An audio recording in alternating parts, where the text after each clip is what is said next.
नमस्कार दोस्तों, आज एक और पारिवारिक कहानी में मैं आपका स्वागत करती हूँ। आज की कहानी है तुम मेरी बहन नहीं, मैं तुम्हारी जेठानी हूँ। दो बहनों का प्यार भरा रिश्ता देवरानी जेठानी बनते ही कैसे दुश्मनी में बदल गया। अगर आप इस कहानी का पहला भाग सुनना चाहते हैं तो उसका लिंक मैं आपको डिस्क्रिप्शन बॉक्स, एंड स्क्रीन और कार्ड तीनों जगह पर दे दूंगी और साथ में कमेंट बॉक्स में पिन भी कर दूंगी, तो आप वहां से भी जाकर सुन सकते हैं। आज रिया के हाथ के हलवे का स्वाद चख कर सुलेखा जी ने एक फैसला किया। अब मेरी बात कान खोल कर सुन लो। सुबह का खाना रिया बनाएगी और शाम का वाड़ी। सब अपना काम समय पर करेंगी, एक साथ नहीं। मुझे सब समझ आ रहा है।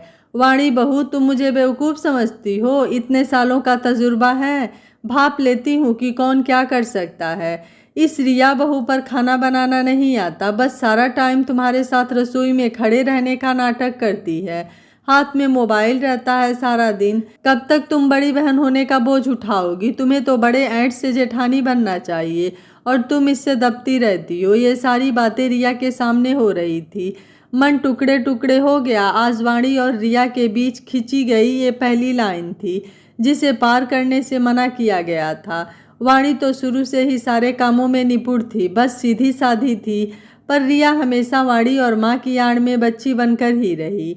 पर यहाँ उसे बड़े होने का प्रमाण देना था।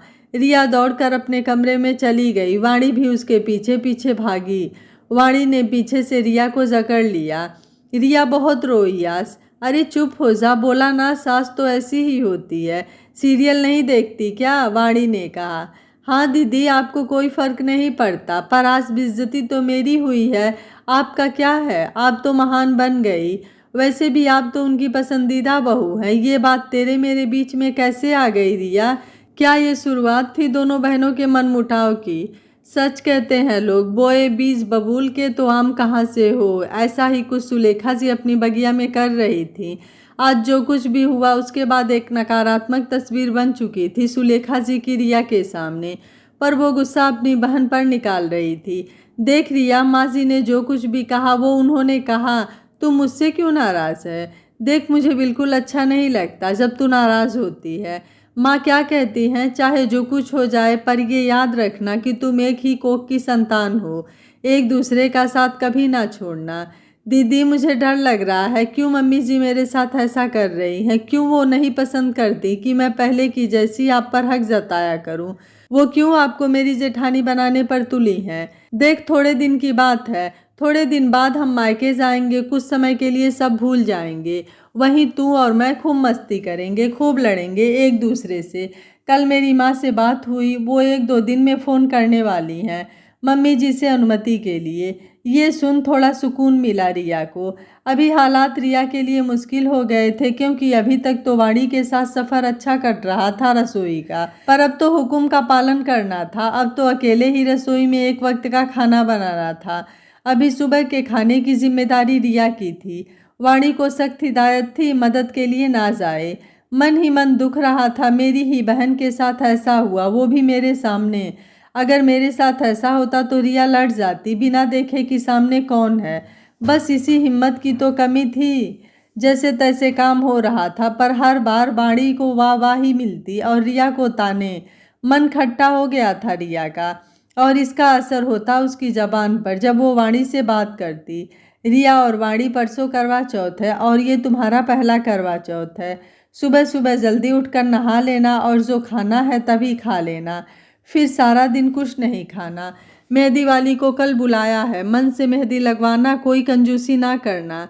ये 2 साड़ियाँ हैं, आज ही ले लो। ये लाल वाली तुम्हारे लिए है वाणी और गुलाबी तुम्हारे लिए रिया। शगुन की साड़ियाँ हैं, यही पहनना परसों। उन्हीं के सामने रिया और वाणी की माँ ने फ़ोन किया और करवा चौथ के बाद दोनों बेटियों को घर भेजने का अनुरोध किया। जी आप निश्चिंत रहिए, वाणी और रिया अपने मायके जब उनकी इच्छा हो तब जा सकती हैं। बड़ी ही प्यारी बेटियां हैं और वाणी तो बहुत समझदार है, बहुत ही स्वादिष्ट खाना बनाती है। वैसे एक बात कहूँ सरला जी, रिया को भी वाणी के जैसे रसोई में निपुण कर देती तो अच्छा रहता।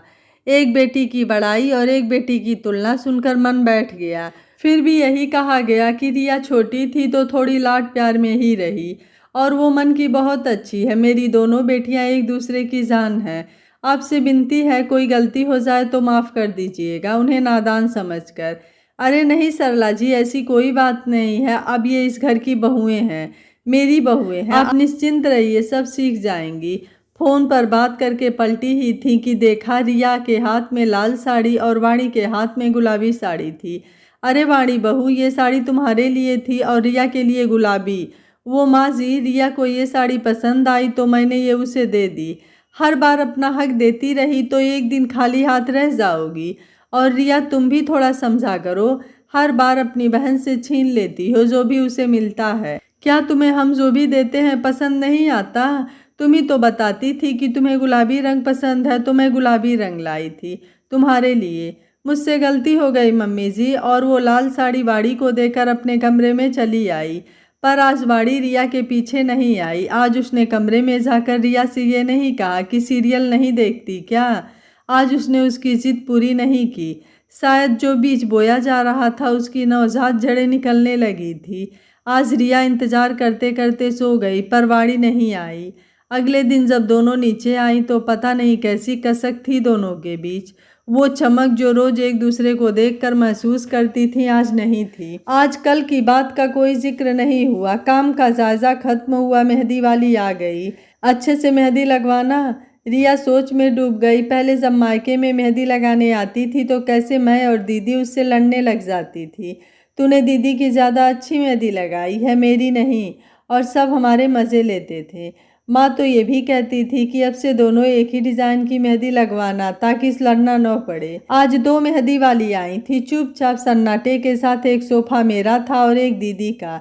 किसको कौन सी मेहंदी लगानी है वो भी हमें अलग अलग किताब से पढ़ना था। शाम तक दोनों के हाथों में मेहंदी लग गई थी और फिर दोनों अपने अपने कमरे में चली गईं। अगले दिन करवा चौथ का व्रत खत्म हुआ और फिर हम रवाना हुए माँ के घर अपने पिता के साथ। अब उम्मीद थी कि एक दूसरे के साथ मन के सारे गिले शिकवे दूर होंगे। इतने दिन माँ से दूर रही रिया तो सरला से चिपक ही गई थी और फूट फूट कर रो रही थी, जैसे बॉर्डर पर जंग जीत कर आई हो अपने आसियाने में वापस। माँ ने दोनों का पसंदीदा खाना बनाकर रखा था।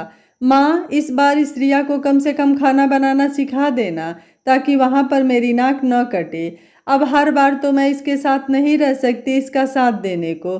हाँ हाँ दीदी, मेरा साथ कौन देगा? आपकी प्यारी सासू माँ तो आपके साथ हरदम खड़ी होती हैं। बहुत तारीफें बिटोर ली आपने।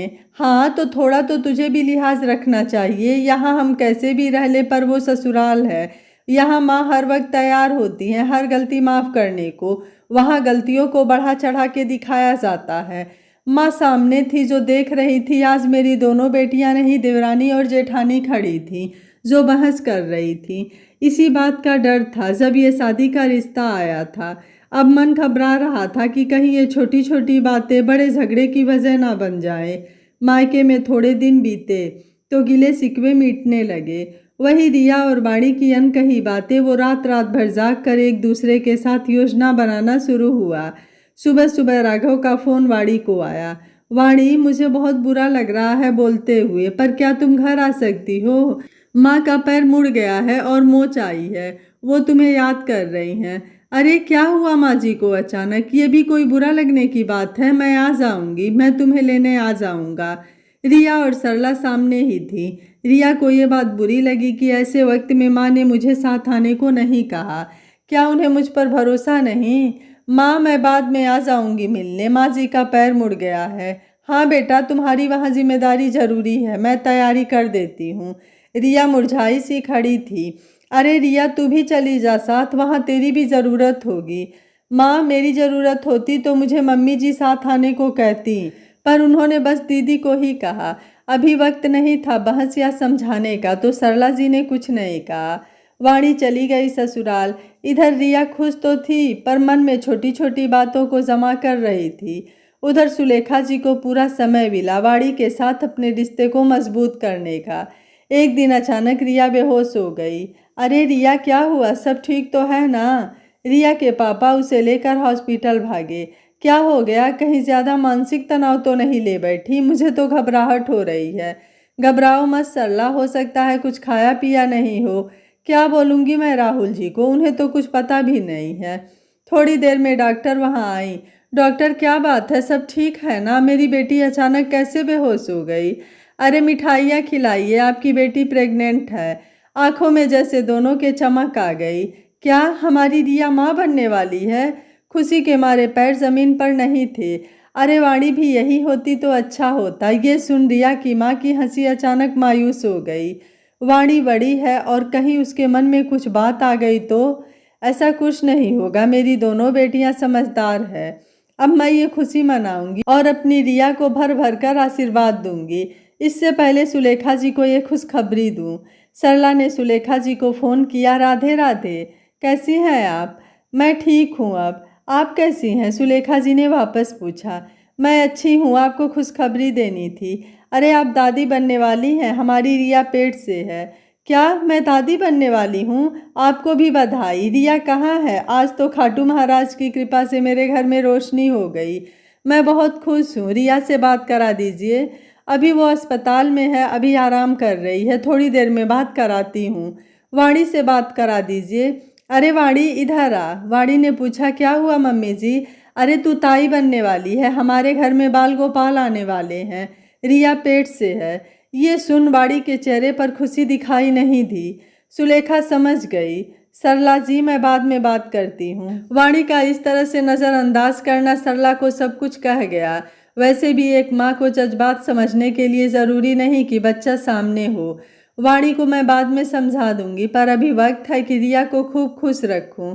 अरे रिया, बहुत बहुत बधाई तुम्हें, बहुत सारा आशीर्वाद मुझे इस खुशी को महसूस कराने के लिए।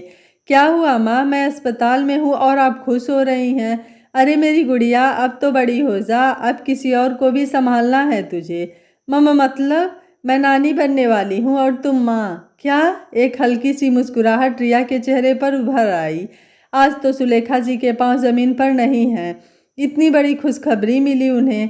और दीदी? रिया ने अनचाहा सवाल किया। अरे वाणी तो खुशी से उछल रही थी, कह रही थी कि काश वो यहाँ तेरे पास होती। सच माँ? दीदी ने ऐसा बोला? हाँ तो मैं झूठ बोलूँगी? थोड़े समय बाद रिया को डिस्चार्ज कर दिया गया। राहुल भी घर के लिए निकल गया था। दादी ने नज़र उतारी। घर पर जैसे खुशी जगमगा रही थी। बस कमी थी वाणी की, जिसे हर कोई महसूस कर रहा था। थोड़े समय बाद राहुल भी आ गए। सुलेखा ने भर भर के आशीर्वाद के साथ मिठाइयाँ और तोहफे भेजे थे, पर सख्त हिदायत दी थी कि थोड़े दिन उसे मायके में ही रहने दें। सब बहुत खुश थे। थोड़े समय बाद रिया अपने ससुराल वापस आ गई, पर इस बीच एक बार भी वाणी का फ़ोन उसे नहीं आया। उसका मन घबरा रहा था। सच तो था कि वो अभी नहीं चाहती थी उसे बच्चे की जिम्मेदारी उठानी पड़े, पर किसी का जन्म मरण तो रोके नहीं रुकता। शायद यही होना लिखा था। उधर रिया जब ससुराल पहुंची तो ना केवल वहां उसका नया सवेरा था, बल्कि नई खुशियां उसका इंतजार कर रही थी। पर मन अभी भी अपनी बहन को ढूंढ रहा था, जो कहीं ससुराल के रिश्ते में खो गई थी। उसकी नादानियां इतनी बड़ी ना थी। जब तक माँ थी तो सब कुछ संभल गया। जहाँ माँ का आंचल उड़ा, वहीं बाहर की हवा ने रिश्तों का आशियाना बर्बाद हो गया। हाथ में आरती का थाल लिए आज बड़ी बहन नहीं, एक जेठानी अपनी देवरानी का स्वागत कर रही थी, जिसके होठों पर वो मुस्कुराहट थी जो आज दिल दुखा रही थी। सुलेखा जी के पांव जमीन पर ही नहीं थे। सारा घर फूलों की महक से महक रहा था। सब अपनी अपनी खुशी का अपने अपने तरीके से जता रहे थे। देखो बाड़ी, अब तुम्हारी बहन की जिम्मेदारी तुम्हारी है। उसका ख्याल रखना, वक्त पर खाना पीना सब तुम्हें ही देखना है। लापरवाही की कोई जगह नहीं है। ऐसा लग रहा था कि अभी तक जो भी खामियां सुलेखा जी को रिया में नजर आ रही थी, वो एक पल में गायब हो गई थी। बस आज ये सच था कि घर की खुशी की वजह रिया देने जा रही थी। ये तो महसूस सभी को हो रहा था कि दोनों बहनों में मनमुटाव है, पर फिर भी एक लिहाज का पर्दा बना हुआ था। रिया अपने कमरे में थी। थोड़ी देर में वाणी वहां पहुंची। ये लो दूध का गिलास पी लो। तभी रिया ने वाणी का हाथ पकड़ा। दीदी रुक जाओ, ऐसा भी क्या हो गया है कि आप मुझसे बात तक नहीं करती? तुम खुद से पूछो रिया। मुझे हिदायत देती थी कि दीदी अभी मुझे बच्चे नहीं पालने, मैं तो अपनी ज़िंदगी एंजॉय करना चाहती हूँ। तेरी बातों पर अमल करके मैं भी ज़िंदगी के मज़े लेने चली थी, पर तू तो छुपी रुस्तम निकली, चौके पर छक्का मार गई। सच कहती थी माँ जी कि किसी को इतना भी अपना हक मत लेने दो कि उसे आदत हो जाए तुम्हारा हक छीनने की। माँ जी कहती थी तू बड़ी बहू है, तेरा हक है कि पहले तू खुशखबरी दे। काश मैंने तेरी बात पर अमल नहीं किया होता। दीदी मेरी बात सुनो, ऐसा नहीं था। वो कुछ बोल पाती इससे पहले ही वाणी हाथ छुड़ाकर चली गई।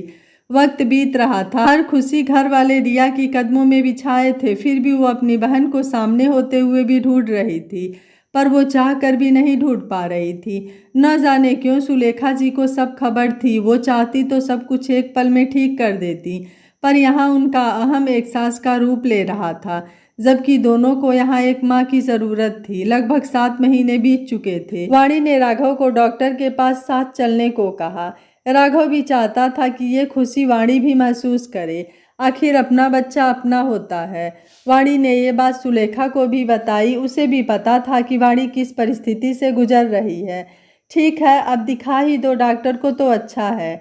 मैं तो पहले ही कहती थी कि इन मामलों में देर नहीं करनी चाहिए। अब देखो, रिया तुमसे छोटी है, पर इस मामले में बिल्कुल देर नहीं की। यहाँ उसने समझदारी दिखाई, भले ही उसे घर गृहस्थी चलाना नहीं आता। ये सुनने का मन अभी वाणी का नहीं था, पर कुछ कहने की हिम्मत भी नहीं की थी। डॉक्टर ने कहा कि तुम्हें कोई समस्या नहीं है, पर तुम मानसिक तनाव में हो शायद। कभी कभी ये भी बड़ा कारण हो सकता है कि तुम कंसीव नहीं कर पा रही हो। खुशनुमा मन जितना रहेगा उतना ही आसान होगा तुम्हें कंसीव करना। राघव ने भी पूछा, आखिर तुम्हें किस बात का मानसिक तनाव है? वाणी, घर पर सब अच्छा है ना? माँ भी तुम्हें कितना समझती है, और रिया तो तुम्हारी बहन है, उससे ज़्यादा नज़दीक कौन हो सकता है? वही तो वजह है आज मेरे मानसिक तनाव की। राघव जी, काश कि हम दोनों बहनों की शादी एक घर में ना हुई होती तो ये रिश्ता तो आज ऐसा न होता, पर रिया ने मुझे समझा ही नहीं। मैं अब उसके साथ एक घर में नहीं रहना चाहती। ये तुम क्या कह रही हो? रिया तुम्हारी बहन है, तुम उससे कैसे अलग होने की सोच सकती हो? राघव जी, मैं अलग होने की नहीं सोच रही, बस कुछ समय के लिए डॉक्टर ने कहा है कि मुझे खुश रहना है, पर अगर वो मेरे साथ मेरे सामने रहेगी तो मैं खुश नहीं रह पाऊंगी। वाणी की जिद के आगे पूरा परिवार बिखर गया। पर सच क्या था? गलती किसकी थी? क्या गलती सुलेखा जी की थी कि उन्होंने दोनों के बीच मतभेद उत्पन्न किया, जिसका ये नतीजा था? या गलती रिया की थी, जिसने अपनी बात का मान नहीं रखा? या गलती सरला की थी कि दो बहनों को एक घर में न ब्याहती? पर परिवार तो बिखर ही गया, गलती जिसकी भी हो। माँ जी, मुझे माफ़ कर दो, मैं नहीं रह पाऊंगी यहाँ। मैं अलग नहीं हो रही, बस कुछ समय के लिए उदयपुर वाले घर में शिफ्ट होना चाहती हूँ, ताकि खुशनुमा माहौल होगा तो मैं भी इस घर के वंश को आगे बढ़ा सकूंगी। दीदी, मुझे छोड़कर मत जाओ। ऐसी भी क्या नाराज़गी कि आप मेरे साथ रहना ही नहीं चाहती? देख रिया, मैं नहीं चाहती कि हमारे रिश्ते में और खटास आए। हो सकता है दूर रहें तो एक दूसरे की कद्र करें। तू अपना ख्याल रखना। दीदी, मैं आपकी बहन हूँ, क्या आप बड़ी होकर मुझे माफ़ नहीं कर सकती? क्या मेरा बच्चा आपका बच्चा नहीं होगा? अब ये मत कर रिया, खुद का बच्चा होता है। कल को जब तेरे बच्चे का नाम जुड़ेगा तो तुझसे और राहुल जी से ही जुड़ेगा। हम तो ताऊ ताई ही रहेंगे। पर क्या तू नहीं चाहती कि मेरी अपनी कोई संतान हो? दीदी, भला मैं क्यों ऐसा नहीं चाहूँगी? मैं तो बहुत खुश रहूँगी जब आपको कोई खुशखबरी मिलेगी। पर रिया, जब तक हम साथ रहेंगे मैं मानसिक तनाव से गुजरती रहूँगी। इससे अच्छा है तू मुझे जाने दे। उस वक्त सरला और उनके पति भी वहीं थे, पर उनकी सलाह नहीं एक बेटी के आगे फीकी पड़ गई, और वाणी राघव के साथ उदयपुर चली गई। सर पर हाथ रख सुलेखा रो रही थी। क्या इसी दिन के लिए मैंने अपने बच्चों की शादी की थी? उस घर के टुकड़े हो जाएं? माफ़ कीजिएगा सुलेखा जी, पर गलती आपकी है। अगर आप चाहती तो ऐसा कभी नहीं होता। आप चाहती तो दो बहनें मिलजुल कर एक साथ एक दूसरे के लिए खड़ी होती, पर आपने उन दोनों के बीच जेठानी और देवरानी का रिश्ता कायम कर ही दिया। जन्म से शादी तक ऐसा कभी नहीं हुआ कि मेरी बेटियों के बीच झगड़े नहीं हुए, पर कड़वाहट कभी नहीं घुली दोनों के रिश्तों में। पर आज ये कड़वाहट कैसे घुल गई?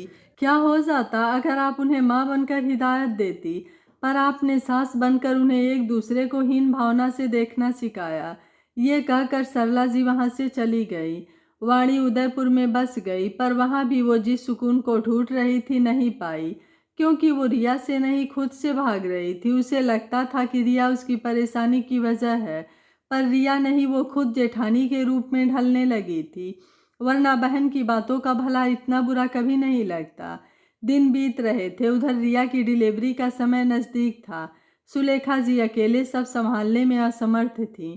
इधर वाणी रात दिन सुकून की तलाश कर रही थी और राघव के दिन भर काम पर चले जाने के बाद पूरा दिन काटना उसके लिए मुश्किल होता।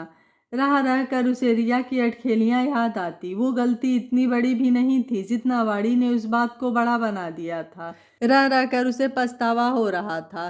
तभी सुलेखा को खबर मिली कि उनकी बड़ी बहन का बेटा उनसे अलग हो गया है।